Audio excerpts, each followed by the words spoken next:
Chapter 6. Well, pretty soon the old man was up and around again, and then he went for Judge Thatcher in the courts to make him give up the money. And he went for me, too, for not stopping school. He catched me a couple of times and thrashed me, but I went to school just the same, and dodged him or outrun him most of the time. I didn't want to go to school much before, but I reckoned I'd go now to spite Pap. That law trial was a slow business. Appeared like they weren't ever going to get started on it. So every now and then I'd borrow $2 or $3 off the judge for him to keep from getting a cowhiding. Every time he got money, he got drunk, and every time he got drunk, he raised Cain around town. And every time he raised Cain, he got jailed. He was just suited. This kind of thing was right in his line. He got to hanging around the widows too much, and so she told him at last that if he didn't quit using around there, she would make trouble for him. Well, wasn't he mad? He said he would show who was Huck Finn's boss. So he watched out for me one day in the spring and catched me, and took me up the river about 3 miles in a skiff, and crossed over to the Illinois shore, where it was woody, and there weren't no houses but an old log hut in a place where the timber was so thick you couldn't find it if you didn't know where it was. He kept me with him all the time, and I never got a chance to run off. We lived in that old cabin, and he always locked the door and put the key under his head nights. He had a gun which he had stole, I reckon, and we fished and hunted, and that was what we lived on. Every little while he locked me in and went down to the store 3 miles to the ferry and traded fish and game for whiskey, and fetched it home and got drunk and had a good time and licked me. The widow, she found out where I was by and by, and she sent a man over to try to get hold of me, but Pap drove him off with the gun, and it weren't long after that till I was used to being where I was and liked it, all but the cowhide part. It was kind of lazy and jolly, laying off comfortable all day, smoking and fishing, and no books nor study. 2 months or more run along, and my clothes got to be all rags and dirt, and I didn't see how I'd ever got to like it so well at the widow's, where you had to wash and eat on a plate and comb up and go to bed and get up regular, and be forever bothering over a book and have old Miss Watson pecking at you all the time. I didn't want to go back no more, and stopped cussing because the widow didn't like it, but now I took to it again because Pap hadn't no objections. It was pretty good times up in the woods there, take it all around. But by and by, Pap got too handy with his hickory, and I couldn't stand it. I was all over welts. He got to going away so much, too, locking me in. Once he locked me in, was gone 3 days. It was dreadful lonesome. I judged he had got drownded, and I wasn't ever going to get out any more. I was scared. I made up my mind I would fix up some way to leave there. I tried to get out of that cabin many a time, but I couldn't find no way. There weren't a window to it big enough for a dog to get through. I couldn't get up the chimney. It was too narrow. The door was thick, solid oak slabs. Pap was pretty careful not to leave the knife or anything in the cabin when he was away. I reckon I had hunted the place over as much as 100 times. Well, I was most all the time at it, because it was about the only way to put in the time. But this time I found something at last. I found an old rusty wood saw without any handle. It was laid in between a rafter and the clapboards of the roof. I greased it up and went to work. There was an old horse blanket nailed against the logs at the far end of the cabin behind the table to keep the wind from blowing through the chinks and putting the candle out. I got under the table and raised the blanket and went to work to saw a section of the big bottom log out, big enough to let me through. Well, it was a good long job, but I was getting towards the end of it when I heard Pap's gun in the woods. I got rid of the signs of my work and dropped the blanket and hid my saw, and pretty soon Pap came in. Pap weren't in a good humor, so he was his natural self. He said he was downtown and everything was going wrong. His lawyer said he reckoned he would win his lawsuit and get the money if they ever got started on the trial.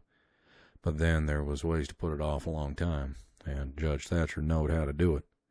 He said people allowed there'd be another trial to get me away from him and give me to the widow for my guardian, and they guessed it would win this time. This shook me up considerable, 'cause I didn't want to go back to the widow's any more and be so cramped up and civilized, as they called it. Then the old man got to cussing, and cussed everybody and everything he could think of, and then cussed them all over again to make sure he hadn't skipped any.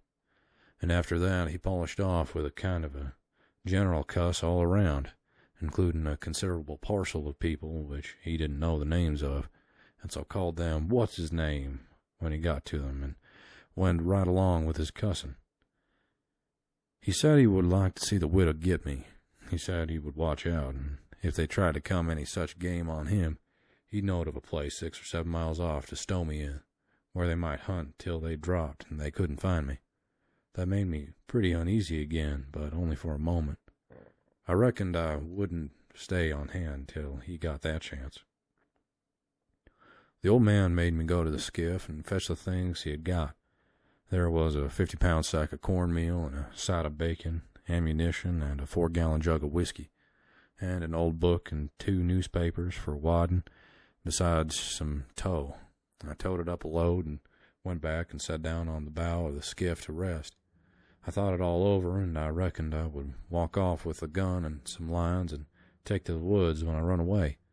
I guessed I wouldn't stay in one place, but just tramp right across the country, mostly night times, and hunt and fish to keep alive, and get so far away that the old man nor the widow couldn't ever find me any more.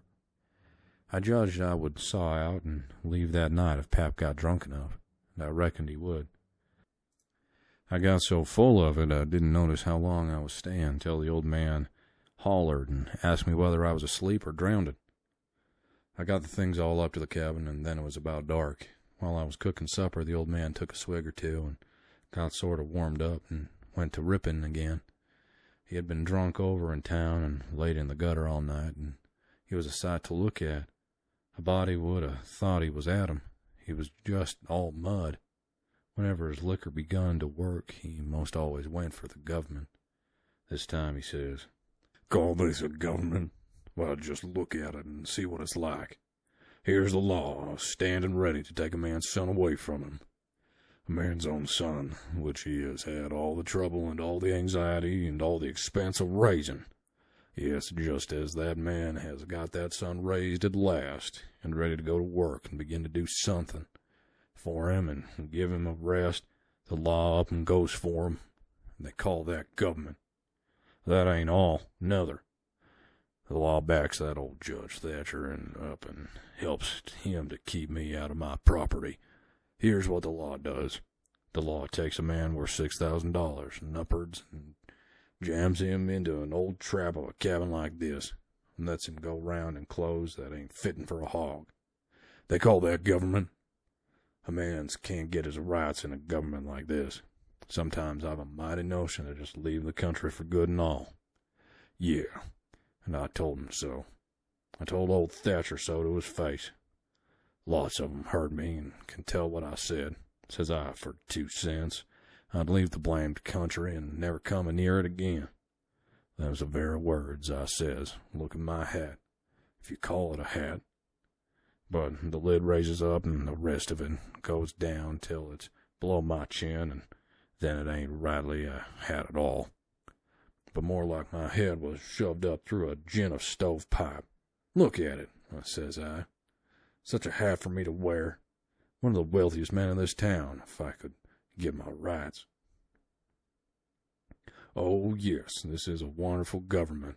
Wonderful. Why, looky here. There was a free nigger there from Ohio, a mulatter, most as white as a white man. He had the whitest shirt on you ever see, too, and shiniest hat. There ain't a man in that town that's got as fine clothes as what he had. And he had a gold watch and chain and a silver-headed cane, the awfulest old gray-headed nabob in the state. And what do you think? They said he was a professor in a college, could talk all kinds of languages and knowed everything. And that ain't the worst. They said he could vote when he was at home. Well, that let me out. Thinks I, what is the country a-coming to? It was election day, and I was just about to go and vote myself if I weren't too drunk to get there. But when they told me there was a state in this country where they let a nigger vote, I drawed out. I says I'll never vote again. Them's the very words I said. They all heard me, and the country may rot for all me. I'll never vote again as long as I live. And to see the cool way of that nigger, why, he wouldn't have give me the road if I hadn't shoved him out of the way. I says to the people, why ain't this nigger put up at auction and sold? That's what I want to know. And what do you reckon they said? Why, they said he couldn't be sold till he'd been in the States 6 months. He hadn't been there that long yet. There now, that's a specimen. They call that a government? That can't sell a free nigger till he's been in the States 6 months. Here's a government that calls itself a government, and that's on to be a government, and thinks it is a government, and yet it's got to set stock still for 6 whole months before it can take a hold of a prowling, thieving, infernal white-shirted free nigger. And Pap was a-going on, so he never noticed where his old limber legs was taking him to. So he went head over heels over the tub of salt pork and barked both shins, and the rest of his speech was all the hottest kind of language. Mostly Huv and the nigger and the government, though he give the tub some too all along, here and there. He hopped around the cabin considerable, first on one leg and then on the other, holding first one shin and then the other one, and at last he let out with his left foot all of a sudden and fetched the tub a rattling kick. But it weren't good judgment, 'cause that was the boot that had a couple of his toes leaking out of the front end of it. So now he raised a howl that fairly made a body's hair raise, and down he went in the dirt and rolled there and held his toes, and the cussin' he done then laid over anything he had ever done previous. He said so his own self afterwards. He had heard old Huckleberry Hagen in his best days, and he said it laid over him too, but I reckon that was sort of piling it on, maybe. After supper, Pap took the jug and said he had enough whiskey there for 2 drunks and 1 delirium tremens. That was always his word. I judged he would be blind drunk in about an hour, and then I would steal the key or saw myself out, one or t'other. He drank and tumbled down on his blankets by and by, but luck didn't run my way. He didn't go sound asleep, but was uneasy. He groaned and moaned and thrashed around this way and that for a long time. At last I got so sleepy I couldn't keep my eyes open, all I could do. And so before I knowed what I was about, I was sound asleep, and the candle burning. I don't know how long I was asleep, but all of a sudden there was an awful scream, and I was up. There was Pap looking wild and skipping around every which way and yelling about snakes. He said they was crawling up his legs, and then he would give a jump and scream, and say one had bit him on the cheek, but I couldn't see no snakes. He started and run around and around the cabin, hollering, "Take him off! Take him off! He's biting me on the neck!"